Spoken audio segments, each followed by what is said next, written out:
වෙන දේ තමයි මේ විශේෂයෙන්ම රැස්වීම මේ වගේ දේවල් அரசாங்க தகவல் திணைக்களத்தில் இப்பொழுது நடந்து கொண்டிருக்கிறது ஒரு ஊடக சந்திப்பு. இதில் வைத்து பலதரப்பட்ட முக்கியமான அறிவிப்புகள் வெளியாகி இருக்கிறது. மார்ச் மாதம் 16ஆம் தேதி மாலை 7 மணி இப்பொழுது 13 நிமிடமாக இருக்கிறது. இப்ப அறிவிக்கப்பட்டிருக்கின்ற தகவல் அடிப்படையில் ஒவ்வொரு புதன்கிழமைகளிலையும் அரச விடுமுறை வழங்கப்பட்டிருக்கிறது. இந்த எரிபொருள் தட்டுப்பாடு அல்லது எரிபொருள் பிரச்சனை இப்பொழுது இருக்கின்ற இந்த நிலைமையை கருத்தில் கொண்டு இந்த நடவடிக்கையை அரசாங்கம் எடுத்திருப்பதாக சொல்லியிருக்காங்க. அதாவது அரசாங்க விடுமுறையாக இருக்கிறது. அரச அலுவலகங்கள், திணைக்களங்கள், அதோட பாடசாலைகள் விடுமுறை. அதாவது ஒவ்வொரு புதன்கிழமையும் இந்த 18ஆம் தேதியிலிருந்து இந்த நடைமுறை வருகிறது. இந்த பிரச்சனைகள், அதாவது எரிபொருள் பிரச்சனை, இந்த மாதிரியான சிக்கல்கள் தீரும் வரைக்கும் இந்த விடுமுறை இருக்கும் அப்படின்னு சொல்லியிருக்காங்க. ஒவ்வொரு புதன்கிழமையும் இந்த விடுமுறை இருக்கு. அதோட ஒவ்வொரு சனி ஞாயிற்றுக்கிழமைகள்லையும் அரசாங்க திணைக்களங்கள் இயங்காது அப்படின்ற தகவலையும் சொல்லியிருக்காங்க. அதோடு இப்ப இன்னும் ஒரு முக்கியமான விஷயம் சொல்லப்பட்டிருக்கிறது. அனைத்து அரசாங்கத்துக்குரிய உற்சவங்கள், இந்த காலகட்டத்தில் ஒழுங்கு செய்யப்பட்டிருக்கின்ற உற்சவங்கள், வைபவங்கள் அனைத்தும் ரத்து செய்யப்பட்டிருப்பதாக சொல்லியிருக்காங்க. இந்த தகவல்கள் வெளியாக இன்னும் சில விஷயங்கள் சொல்லப்பட்டு கொண்டிருக்கிறது. அடுத்த வீடியோவில் நான் மேலதிகமான முக்கியமான செய்திகளை பகிர்ந்து கொள்றேன். இலங்கை பெட்ரோலிய கூட்டுத்தாபனம் ஒரு தகவலை இன்றைய நாள்ல வெளியிட்டு இருந்தாங்க. ஒரு தரவு கேட்கும்போது பெரிய ஒரு ஆச்சரியமா இருந்துச்சு. 1.5 மாதத்துக்கு தேவையான இலங்கையில பாவிக்கக்கூடிய எரிபொருளை கடந்த 9 நாட்கள்ல பாவிச்சிருக்கோம் அல்லது வாங்கியிருக்கோம், விடுவிக்கப்பட்டிருக்கிறது. என்ன பாருங்க, அவ்வளவு தொகை பெட்ரோல், டீசல் நாங்க கொள்வனவு செஞ்சிருக்கோம். இதெல்லாம் பாவிச்சமான்னு சொல்றதுக்கு இல்லை, எல்லாருமே சேமிச்சு வச்சிருக்கோம் அப்படின்றதுக்கான அர்த்தம் தான் இது. 1.5 மாதம், கிட்டத்தட்ட 45 நாட்களுக்கு தேவையான எரிபொருளை 9 நாட்கள்ல வாங்கியிருக்கோன்றது மிகப்பெரிய ஒரு தொகை. இதை வைத்துக் கொண்டுதான் உடனடியாக நேற்றிலிருந்து இந்த QR முறைமையை அரசாங்கம் அமல்படுத்தியிருக்காங்க. இது ஒரு பெரிய ஒரு தொகையாக பார்க்கப்படுது. கிட்டத்தட்ட 57,000 metric ton diesel, 47,000 metric ton petrol விடுவிக்கப்பட்டிருக்கிற 9 நாட்கள்ல. இது 2 சரக்கு கப்பல்ல கொண்டு வரப்பட்ட எரிபொருட்கள். என்ன பாருங்க, அந்த அளவுக்கு பெரிய தொகையை இந்த 9 நாட்கள்ல கொள்வனவு செஞ்சிருக்காங்க. இப்பொழுது QR முறை அறிமுகப்படுத்தப்பட்டாலும் ஒரு சில சிக்கல்கள் அதில் இருக்கத்தான் செய்யுது. கடந்த 2022ஆம் ஆண்டு ஆகஸ்ட் மாதம் அந்த காலப்பகுதிக்கு பிறகு பதிவு செய்யப்பட்ட வாகனங்கள், அதோடு பேர் மாற்றப்பட்ட வாகனங்கள், தொலைபேசி இலக்கம் மாறி இருக்கும், பேர் மாறி இருக்கும், இந்த மாதிரியான வாகனங்களை இப்ப வச்சிருக்கவங்களுக்கு இந்த புதிய QR எடுக்க முடியாது. காரணம், போன் நம்பர் மாறி இருக்கு. இந்த நடைமுறை சிக்கலை சீர் செய்யறதுக்கான நடவடிக்கைகள் இப்பொழுது மேற்கொள்ளப்பட்டு வருவதா சொல்றாங்க. தொலைத்தொடர்பு அந்தந்த நிறுவனங்களோடு தொடர்பு கொண்டு இது தொடர்பான தகவல்கள் இப்பொழுது பெறப்படுவதா சொல்லப்பட்டிருக்கு. மிக விரைவில் அடுத்தடுத்த மணித்தியாலங்கள்ல இது தொடர்பான அறிவித்தல்கள் வரும் அப்படின்னு சொல்லப்படுது. அதோட 35,000 மெட்ரிக் டன் எரிபொருள் ஏற்றி கொண்டு வந்த கப்பல் இப்பொழுது கொழும்பு துறைமுகத்தை வந்தடைக்கிறது. அதனுடைய மாதிரிகள் இப்பொழுது பரிசோதிக்கப்படுது. அது நாளை நாள் அல்லது இன்று இரவிலிருந்து அந்த எரிபொருட்கள் இப்பொழுது இறக்கப்படும் சொல்லியிருக்காங்க. எனவே சிக்கனமாக எரிபொருளை பயன்படுத்த வேண்டும் அப்படின்றதுக்காகவும் இந்த QR முறைமை கொண்டு வரப்பட்டிருக்கிறது. அதோடு மட்டுமில்லாம அத்தியாவசியமான சுற்றுலாத்துறை, மருத்துவம், இந்த மாதிரி கடல் தொழில், விவசாயம் என்பதற்கான அந்த மாதிரியான விஷயங்களுக்கு தேவையான அளவு எரிபொருள் வழங்குவதற்கான நடவடிக்கைகளும் மேற்கொள்ளப்பட்டிருக்கு.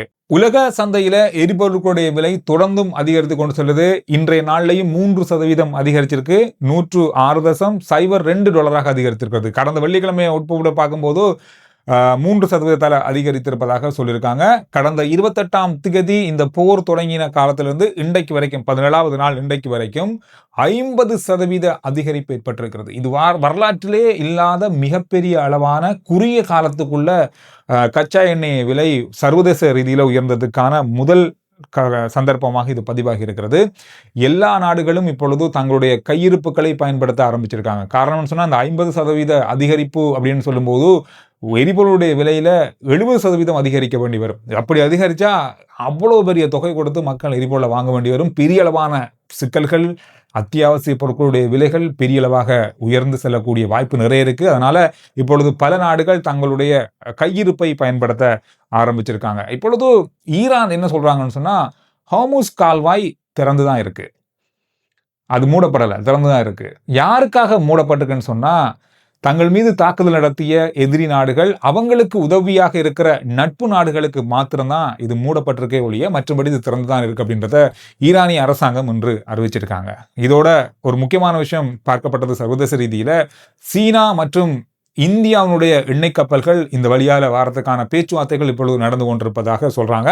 கூடிய விரைவில் இந்த நாட்டினுடைய 2 கப்பல்கள் இங்கிருந்து வர வாய்ப்புகள் இருக்குன்னு சொல்லப்படுது.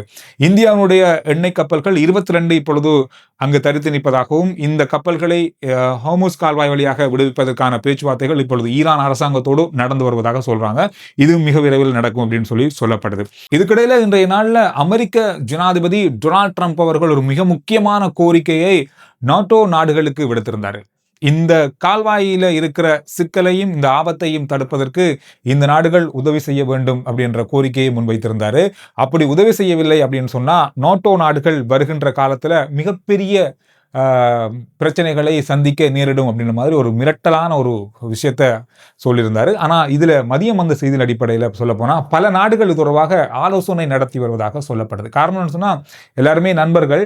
இந்த நேரத்தில் அமெரிக்கா ஒரு உதவி கேட்குறாங்க. இதை செய்யலாமா இல்லையா, எந்தெந்த நாடுகள் இது செய்ய போகுது அப்படின்ற மாதிரியான ஆலோசனைகள் இப்பொழுது நடந்து வருது. ஆனால் இதுவரைக்கும் எந்த ஒரு நாடும் இதில் இணைந்து கொள்ள போறதாக சொல்லலை. இது ஒரு மிக முக்கியமான விஷயமாக இருக்கு. இப்பொழுது ரஷ்யா பக்கமாக ஒரு தகவல் அல்லது ரஷ்யாவை பற்றி ஒரு தகவல் வெளியாகி கொண்டிருக்கு அப்படின்னு சொன்னா, இந்த ஹோர்முஸ் கால்வாய் மூடப்பட்டிருப்பதால இந்த எரிபொருள் கொண்டு வர வழி தடப்பட்டிருப்பதால பல ஐரோப்பிய நாடுகளுக்கான எண்ணெய் விநியோகம் தடப்பட்டிருக்கிறது. இதனால இப்பொழுது ரஷ்யாட்ட எண்ணெய் வாங்கி கொண்டிருக்கிறது பல நாடுகள். இந்த நாடுகள் இப்பொழுது எண்ணெய் வாங்க ஆரம்பித்திருப்பதால அங்கு ஓரளவுக்கு சமநிலையான கட்டுப்பாடை ஏற்படுத்தக்கூடிய வகையில அடுத்தடுத்த வாரங்கள்ல இருக்கும்னு சொல்லப்படுது. இந்த 15 நாட்கள்ல மாத்திரம் ரஷ்யாவிடம் இருந்து கிட்டத்தட்ட 300 மில்லியன் பீப்பாய்கள் எண்ணெய் விநியோகம் நடந்திருக்கிறது. எண்ணெய் விநியோகம் விற்பனையாக இருக்கிறது ரஷ்யாட்டிருந்து. கடந்த காலங்களில் அமெரிக்கா ஒரு மிகப்பெரிய அளவான தடையை போட்டிருந்தாங்க ரஷ்யாட்டிருந்து எண்ணெய் வாங்கக்கூடாது. காரணம் உக்ரைனுக்கு எதிரான போர் தொடங்கியதுக்கு பிறகு 2022ஆம் ஆண்டுக்கு பிறகு அந்த நாட்கள் இருந்து இப்பொழுது பல நாடுகள் எண்ணெய் வாங்காமல் இருந்தாங்க. இந்த சந்தர்ப்பத்தில் இப்பொழுது ஒரு மாசத்துக்கு நீங்க வாங்கிக் கொள்ளுங்க அப்படின்ற மாதிரி அவர் சொல்லியிருந்ததால இப்ப பல நாடுகள் வாங்க ஆரம்பிச்சிருக்காங்க. இது ஒரு மிக பெரிய அளவான வியாபாரமாக இப்பொழுது ரஷ்யாவுக்கு மாறி இருக்கிறது. இப்ப பல நாடுகள் இப்ப என்ன சொல்றாங்கன்னு சொன்னா, ரஷ்யா இப்பொழுது பெரிய அளவான சம்பாதிக்கக்கூடிய ஒரு நாடாக இந்த சந்தர்ப்பத்தில் மாறி இருக்கிறது.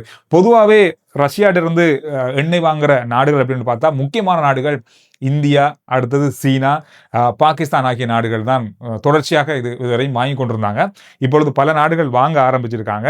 இதுல நிறைய பேர் யோசிக்கலாம், நிறைய பேர் சொல்லக்கூடிய ஒரு விஷயம், நிறைய பேர் கேட்கிற ஒரு கேள்விதான், ஏன் இலங்கையும் ரஷ்யாவோட ஒரு நல்ல உறவு தான் இருக்கு, இலங்கையும் வாங்கலாம் தானே அப்படின்னு சொல்லி. அதுக்காக தான் போன 2 நாளைக்கு முதல்ல அமைச்சர் விஜிதஹேரத் அவர்கள் பேசியிருந்தாரு. இது தொடர்பான பேச்சுவார்த்தை ஒன்று நடந்திருக்கு. ஆனாலும் இன்றைக்கு இந்த கப்பல்ல ஆர்டர் பண்ணி ரஷ்யாட்ட இருந்து நாங்க எண்ணெய் தாரம் அப்படின்னு ரஷ்யா சொல்லி இன்றைக்கு அங்கிருந்து ஏற்றினாலும் கூட இலங்கைக்கு சேர்றதுக்கு 2 முதல் 3 மாத காலங்கள் எடுக்கும். இதுதான் பெரிய ஒரு பிரச்சனையாக இருக்க போகுது. எனவே இதை சமாளித்துக் கொள்ளக்கூடிய வாய்ப்புகள் இருக்கும் பட்சத்தில் நாங்க இந்தியாட்ட இருந்தும் அல்லது சீனாட்ட இருந்தும் அல்லது ரஷ்யாட்ட இருந்தும் நாங்க எரிபொருளை வாங்கலாம். இலங்கையில எரிபொருள் தட்டுப்பாடு அப்படின்றது வருவதற்கான குறைவு சந்தர்ப்பங்கள் மிக மிக குறைவு. இப்ப இருக்கிற சூழலையும் இப்ப இருக்கிற இந்த பதற்றத்தையும் கட்டுப்படுத்துறதுக்காக இப்பொழுது அரசாங்கம் படாத பாடுபட வேண்டியிருக்கு. ஏன்னா அந்த அளவு எரிபொருளை நாம சேமிக்க ஆரம்பிச்சிட்டோம். அதுதான் மிகப்பெரிய அளவு இப்பொழுது எரிபொருள் வரிசை இருப்பதற்கு காரணமாக மாறி இருக்கு. இன்று சர்வதேச ரீதியில பார்க்கப்பட்ட இன்னொரு முக்கியமான தாக்குதல், அதாவது துபாய் விமான நிலையத்துக்கு அருகாமையில் எரிபொருள் டேங்கர் மீது ஏவுகணை தாக்குதல் நடத்தப்பட்டிருக்கிறது. இதன் காரணமாக அந்த டேங்கர் தீப்பற்றி இருந்தது, கட்டுப்பாட்டுக்குள் கொண்டு வரப்பட்டது. ஆனாலும் எமிரேட்ஸ் போன்ற பல முக்கியமான விமான சேவைகளுடைய விமானங்கள் ரத்து செய்யப்பட்டிருக்கிறது. அதோடு ஸ்ரீலங்கன் ஏர்லைன்ஸ் நிறுவனம் அறிவிச்சிருக்காங்க துபாய்க்கான விமானங்கள் மட்டுப்படுத்தப்பட்டிருக்குன்னு சொல்லி. அதாவது கத்தார் ஏர்வேஸ் அதை மாதிரி அறிவிச்சிருக்காங்க. வருகின்ற மார்ச், அதாவது இந்த மாதம் 28ஆம் தேதி வரைக்கும் தங்களுடைய சேவைகளை மட்டுப்படுத்தி இருக்கிறோம் அப்படின்ற மாதிரியான தகவலையும் அவங்க வெளியிட்டிருக்காங்க. அதாவது தோஹாவுக்கான பல விமான சேவைகள் ரத்து செய்யப்பட்டிருக்குது என்ற தகவலும் வெளியாக இருக்க. காரணம் என்ன, தொடர்ச்சியாக அங்கும் ஏவுகணை தாக்குதல்கள் நடத்தப்பட்டு கொண்டிருப்பதாக செய்திகளில் இன்று வந்ததன் அடுத்து இந்த நடவடிக்கையை இந்த நிறுவனங்கள் எடுத்திருக்காங்க. இது ஒரு மிகப்பெரிய ஒரு பாதிப்பாக அமைந்திருக்கிறது. இன்றைய நாளில் கொழும்பில் இருக்கிற கத்தார் ஏர்வேஸ் அவங்களுடைய அலுவலகத்துக்கு முன்பாக ஒரு என்ன சொல்றது, இப்பொழுது நம்முடைய பெட்ரோல் நிலையங்கள் இருக்கிற வரிசை மாதிரி நீண்ட ஒரு வரிசை இருந்தது. முழுப்பெரும் எல்லாருமே வந்து வெளிநாட்டவர்கள். அவங்க வந்து டிரான்சிட்டுக்கு போறவங்க. கத்தார் போயிட்டு தான் நிறைய விமானங்கள் வந்து டிரான்சிட் ஆகி போகுது. அதே போல துபாய் போயிட்டு தான் நிறைய விமானங்கள் போகுது. இதெல்லாம் மட்டுப்படுத்தப்பட்டிருப்பதால பல வெளிநாட்டவர்கள் இலங்கையில தங்கியிருக்காங்க, இந்தியாவில் தங்கியிருக்காங்க, பல வெளிநாடுகளில் தங்கியிருக்காங்க. இது ஒரு பெரிய ஒரு நெருக்கடியை இப்பொழுது ஏற்படுத்தி இருக்கிறது.